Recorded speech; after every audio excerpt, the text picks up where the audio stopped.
Welcome to the Connected Teamwork podcast by Growth Leaders Network. How do we learn to truly thrive together?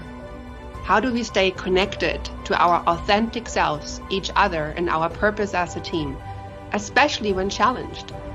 How do we unlock the deeper levels of group intelligence?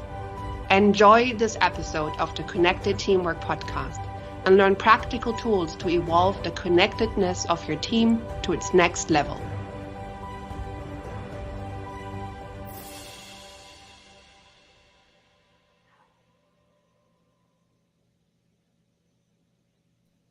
Welcome to the Connected Teamwork podcast, and we are here, Olena Sergeyeva, partner with Growth Leaders Network, with Helke Faber, CEO of GLN, and Carson Hedy with Microsoft.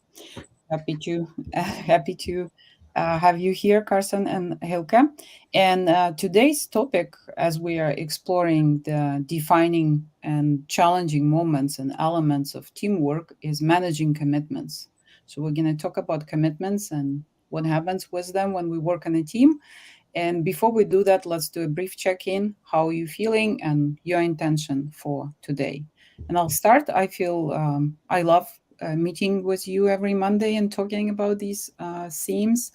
And my intention is bring some stories from our experience, share some insights, and learn something for myself also. With that, over to you, Carson. Very good. Thank you, Elena. I'm feeling a lot of gratitude. I did a show last week with Anthony Iannarino on Social Selling 2.0, and he talked about the importance of his gratitude journal. And so I'm doing a 2-week exercise of this. It is supposed to be very impactful. Thus far, it really is from a growth and gratitude mindset perspective. So just feeling very grateful, very blessed, and always fortunate to be here with both of you. My intent for today is really just to share some of the experiences and key learnings that I've had over my career around managing commitments. We make a lot of decisions, and we're called to do a lot in our careers and frankly in our lives. And it's critical, especially when we're working as part of high functioning teams, that we're very intentional about that element. So hopefully I can impart some of those key lessons during our time together today. And with that, I am in. Helke, I'll turn it to you, my friend. Thank you, Carson, and welcome everyone. And thank you, Elena. I am feeling present today. I am feeling grateful today, and also looking forward to this conversation about managing commitments. That's a very spicy topic to me, which is, I like that. Although I don't like spicy food, I like spicy topics more than spicy food. My intention for this podcast and for this conversation is that we get to talk about how to manage commitments, not with weapons, but with strong hands and hearts, and to explore how we can do that. To me, it's very beautiful. And I'll add a little anecdote in my check-in. I'm from the Netherlands, and managing commitments about maintaining the dikes is a matter of survival. And so I grew up in a culture where not keeping your word was seen as the number one thing you should never do. It would lead to extreme, immediate expulsion from the group and severe consequences, because that was part of the psyche. And so I come into this conversation with a lot of those memories. Like that word commitment has a very deep meaning for me. And with that, I'm in. Back to you, Elena. Welcome. I also was thinking of a story when I was preparing for this podcast. So it was interesting that Carson mentioned, we deal with so many decisions and so many tasks at the same time, because my story is exactly about that moment in my history, and also about this value of your word that you, Helke, mentioned, because I also remember a story I read very, very early in life about a boy who gave a promise to some adult guy waiting somewhere in the park. The guy disappeared and forgot about the boy, and the boy was waiting like for 24 hours or something, just because he gave his word. And that just produced such an impression on me. Like, you never give up on your word, right? So the story that I was thinking about in terms of commitment, managing commitments on the team, was early in my managerial days, when I had a team, sales and marketing team of 5 or 6 people. And it was a startup phase in a company existence in Ukraine. And we've had lots of projects and tasks happening at the same time, right? So the first thing that I remember doing, was putting together the spreadsheet or something, where we would have a list of things that have to happen, subtasks, objectives, then smaller tasks, who is responsible, which date things have to happen, what budget or other resources are allocated for that. And we were working, every week we would coordinate around that spreadsheet, what had to happen. And at some point, the tension of that multiple projects and multiple tasks was so high that even though we tried to throw in a little bit of humor here and there, or Friday, party in the evening or something, it just stopped being pleasant whatsoever. So I remember one heated meeting in which I said, let's just go outside for a moment. And we did. We just went, at the next to the building, standing there. And I said, look, who creates all these deadlines? Who creates all these projects? So we looked at each other, and it's like, it's us. It's us who are doing this. Well, there are, the overall objectives and overarching direction, and etc. But still, all these deadlines, tasks, and so on, it was up to us. So if we could create them, we could also uncreate them. And we sort of had a sign of relief, went back to the conference room for our meeting, and went through that list in a calm manner, saying, is this really critical this month? Is this really something that has to happen? Absolutely. And we have to dedicate our resources to that. And ever since, I was using that same approach with my own list of tasks and priorities, and also with the teams I worked, to kind of all the time reprioritize, look again, push some things further away, and so on. So that's the story that I remembered. That was a big learning, and I wonder whether you have similar experiences or different ones that help us learn something about commitment managing. How about you, Carson? Yeah, that's a phenomenal story. And I've been really fortunate, having spent some time in relatively small organizations and also very large ones. And really the primary differences are the complexities and the layers of leadership. Or, right now I work as part of a very multifaceted team. And that's always the question, right? Is who's got the ball? Who is on point for the next phase of the opportunity? My organization has spent a lot of time, specifically over the last couple of years, developing an actual engagement model, that is very, points out and makes it very crystal clear who drives the project at any given moment. My team is typically in charge of the early stage, identifying opportunity, and also kind of being the custodian of the overall customer relationship. And then as these opportunities advance and they become, full-on projects and there's implementation, there are other folks that will ultimately get into the boat with us. And so I think the key element is, from a leadership perspective, ensuring that we are very clear and communicative early on, because we have to understand the impact of any unmet commitments. We've got to make sure that the team understands consequences of team members not being able to execute and deliver.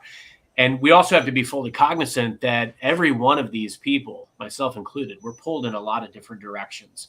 So while we give benefit of the doubt, there's an important element of mutual accountability. And I always ensure that, to ensure you have cohesion and trust in overall performance and commitments from your team, it's really critical that you lay the groundwork and that you are, you're clear up front as you establish the parameters and the milestones that you're operating with. And I think this is true of teams, I think it's true of any valued partner, really, because you've got to make sure that you understand what matters to the other people on the team.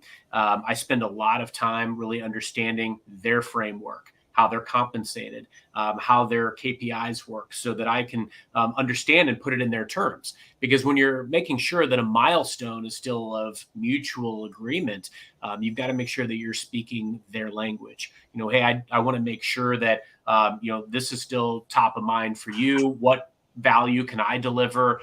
Is there anything that I can do to assist you on this milestone? I'm also very intentional with my team about, we create a framework.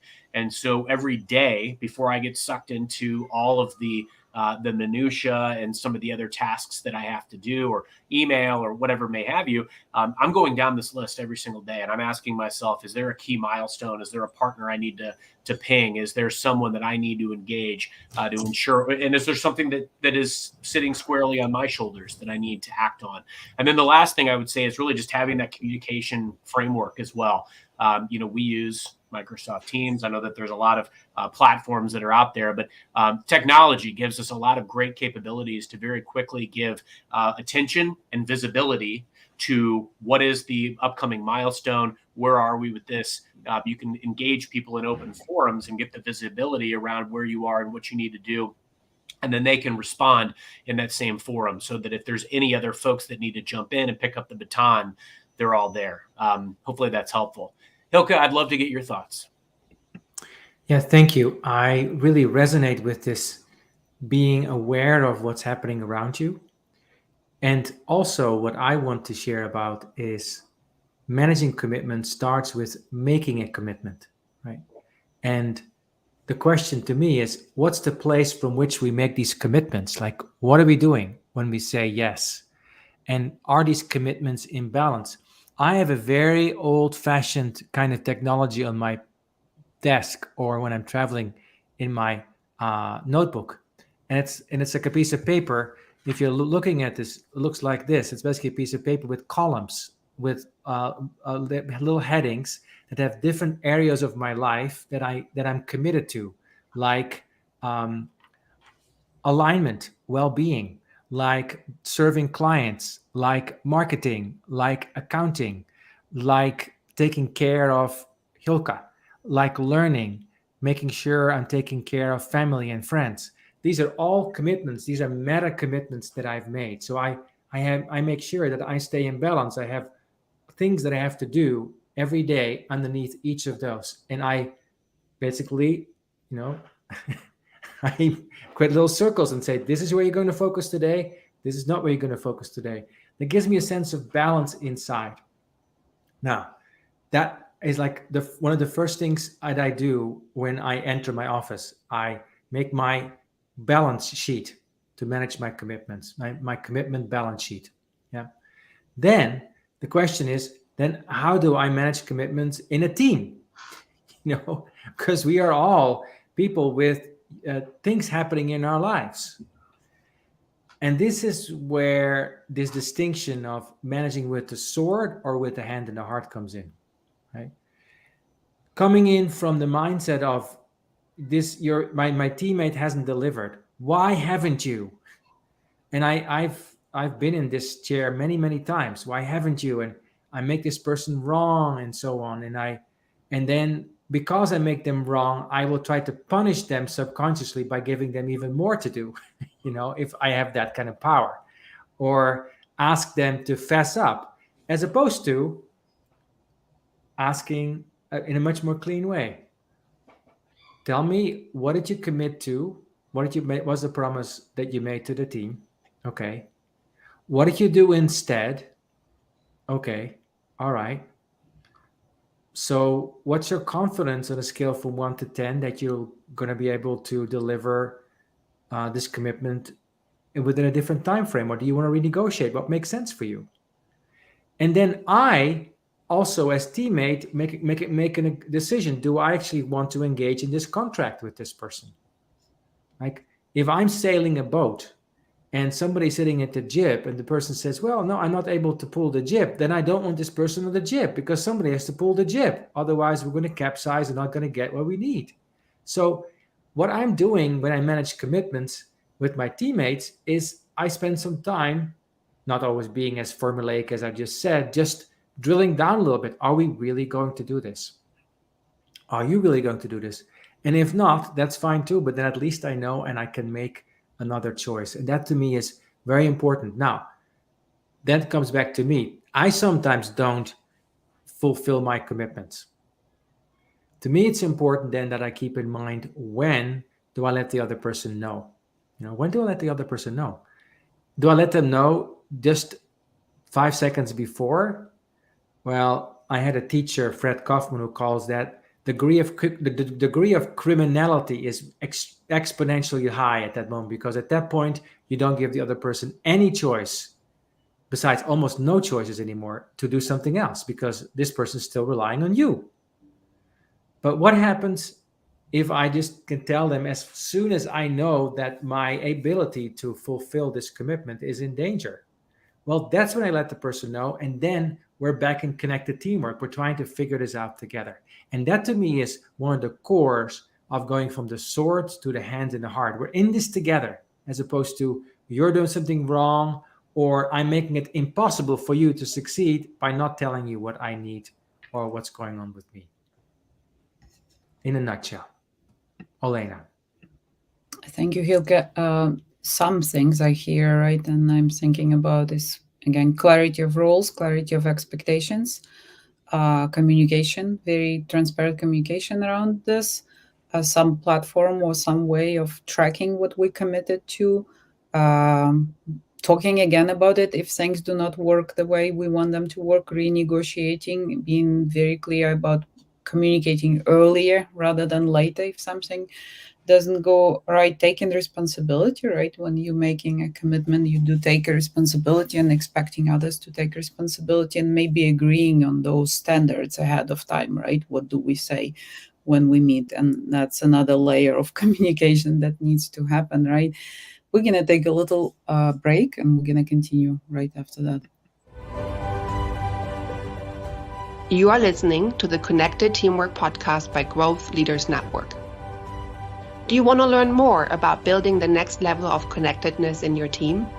Please contact Growth Leaders Network on LinkedIn. And now, back to the show.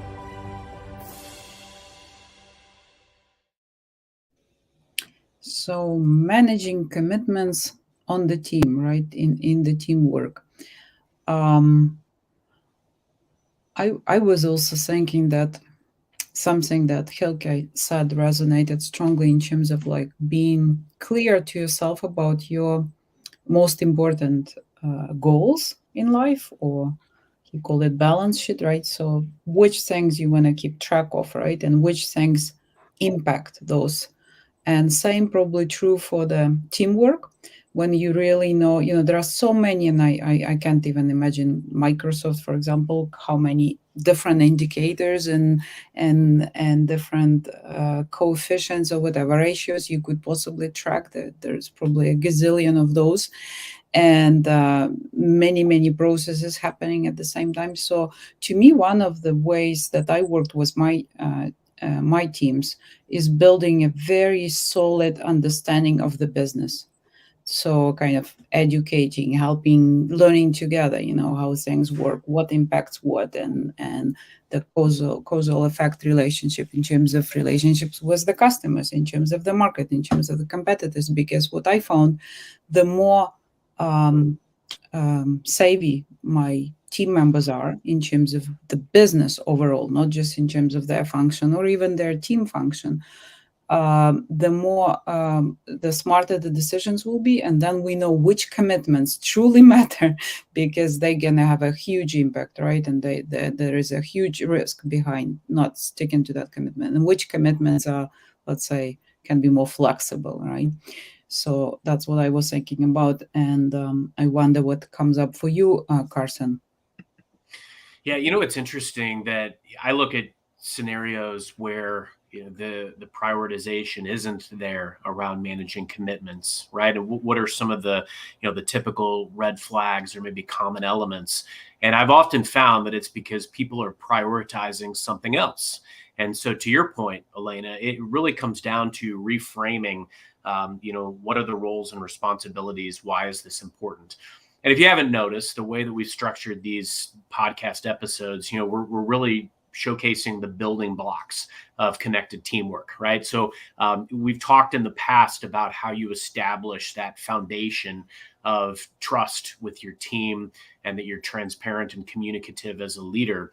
Part of that is understanding the motivations and the why of all the people on your team. What motivates them? What do they want to achieve?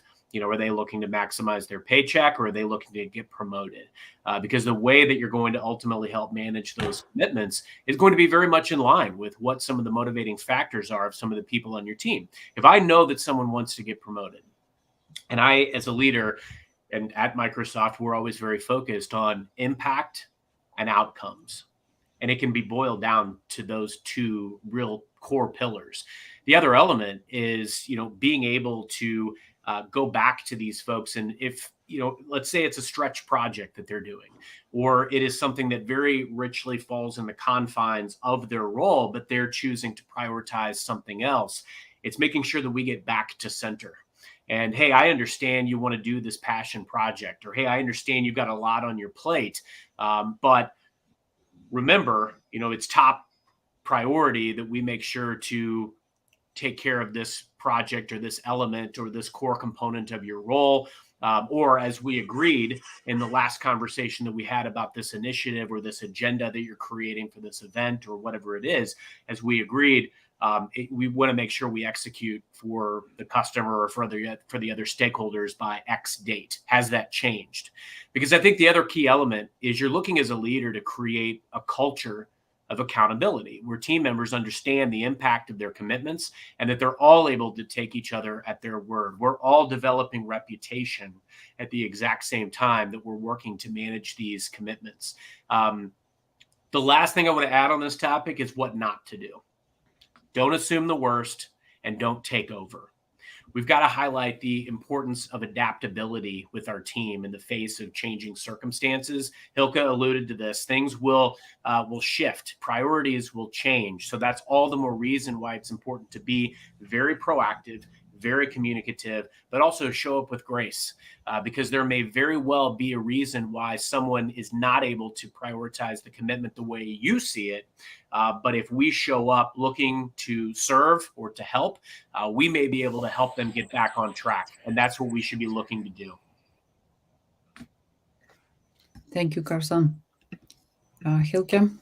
Totally resonates with me, especially this idea of creating a common vision of where we're going, the why, the contextualization. Elaine, you mentioned the savviness. Carson, you mentioned the impact and outcome. Like when I'm on a ship sailing and there's three people on the ship and one is holding the jib, one is holding the main, and one is holding the rudder, it's very obvious that if the person that stops holding the rudder, we're not going to go anywhere, right? Now, that level of obviousness is often not present in teams. Because maybe if I don't do this, it's just I didn't do it. But that's actually not what's going on. When I don't do it, it means we're not going to go anywhere because there's dependencies on what I'm doing. So then we take it out of the frame of being a good person or a bad person or being effective or being ineffective. It's talking about, are we being purposeful together or not?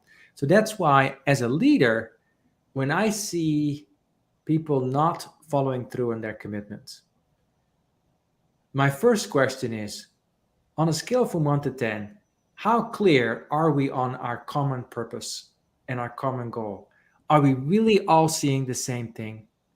Because if I am the only person seeing this thing, I'm going to wake up in the middle of the night being anxious because I'm the kind to keep it all together. But if all of us hold this vision, then I can rest back in that vision, knowing that Elena, Carson, I, in this case, all three of us hold a common vision. So I can rest in that. And I know that each of us will make choices that are congruent and support of that. So that's why I see, in terms of managing commitments, a core role for a leader to be very intentional about creating that common clarity. And so then the question doesn't become, why didn't you? But more, So let's remind ourselves. I did this with the team recently. Let's remind ourselves what our goal is. What's going to happen when we're successful here? Let's feel this. Let's describe it. Okay, now what do we need to do to get there? And now, what are we doing instead? Let's just be honest about it. And then people will draw their own conclusions. Last piece that I share. John Carter did extensive research about what has people changed, what has people follow through, right? And there's a difference between compliance and commitment.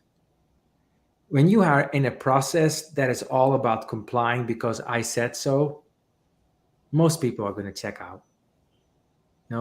80% of the changes in organizations that don't happen is because people are resting on compliance. The 20% of changes that actually work is because people are truly committed, and that takes work. That takes work by the leader of saying, what are we going to do? Have a conversation about it. Why is that important? Is that important to you? Is that really important to you? How does that fit with your personal goals? Does it? Talk about how it doesn't fit with your personal goals. Let's talk about that too, and see whether there is more alignment that we can find or not. Elena, what do you think? Thank you, Hilke, for that. And I would just echo both of you with paying attention to motivation, really, what motivates the person, because it's very easy to commit to something when you are excited about it, when you like what you're doing, when you truly believe in this goal and this purpose, when you're learning something that you would like to learn through the process. And when you're part of setting that goal, of working out the details and so on. So, in terms of management advice or team leaders advice, that's something that we could probably end the podcast with. I encourage both of you to think right now about a specific tip or a specific tool, if it comes to mind, that someone could use to help with commitment management. And what I would probably recommend is start with yourself. That's going to be my tip for this podcast, is if you start with yourself and make a list of what things you truly committed to, and you're going to see follow through. You're going to be managing those commitments, and things you're not as committed to or have questions about them, and maybe initiate a conversation with people that you working on this together, because there are things that have to happen that you are not as motivated at doing. Maybe there is a way of renegotiating them or making them less time intense or something. There may be things that through conversation you'll just have to accept that you'll have to do them. That's also clarity, and so on. So just kind of do an audit of your own commitments and reprioritizing. And similar things could happen on a team when you sit together with the other team members and kind of look at what's ahead.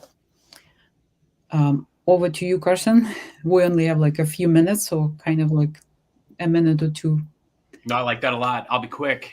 There's a finesse to managing team commitments, and it all comes down to presuming positive intent and being proactive and frequent around communication. I would recommend that you ask yourself, first off, have I been clear, or how can I be more clear in communicating around goals and prioritization? Are the timelines and milestones and expectations realistic? Ask yourself those things as well.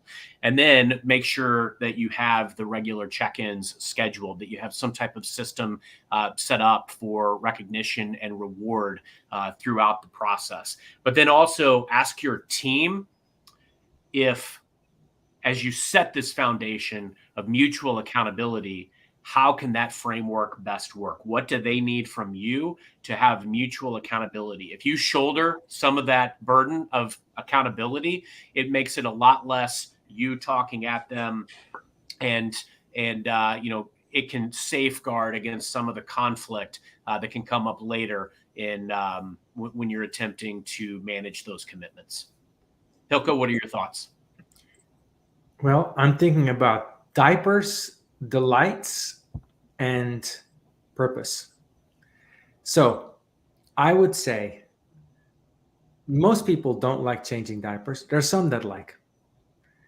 But when you know you're rearing a child and you're doing it for your purpose of love, becoming diapers can become maybe somewhat delightful at times, not all the time. Yeah. It's like, oh, that's that. So the same with commitment. Some things we like to do, some things we don't like to do. But it's human. Like there's lots of accounting things that I don't like to do, but I have to do them. These to me are the diapers, and they become delights when I think about the purpose. So that's the practice I would encourage you to think about. How can you remind yourself of what's your bigger purpose? Acknowledge the diapers. Think if you can make them a little bit more like into the delights, and then savor the things you love doing. And don't be surprised that you don't feel good all day long, because some of the things will be diapers. Thank you, Hilke. Thank you, Carson. And thanks to everyone who was with us today on Connected Teamwork podcast, Managing Commitments. See you next Monday. Thank you for listening to the Connected Teamwork podcast by Growth Leaders Network. Take a moment to reflect on what you learned today that can help build your team. Also, if you like, think about one of your team members and what you appreciate about them. Let them know. Enjoy connecting more deeply to what is great about them. And see you next time at the Connected Teamwork podcast.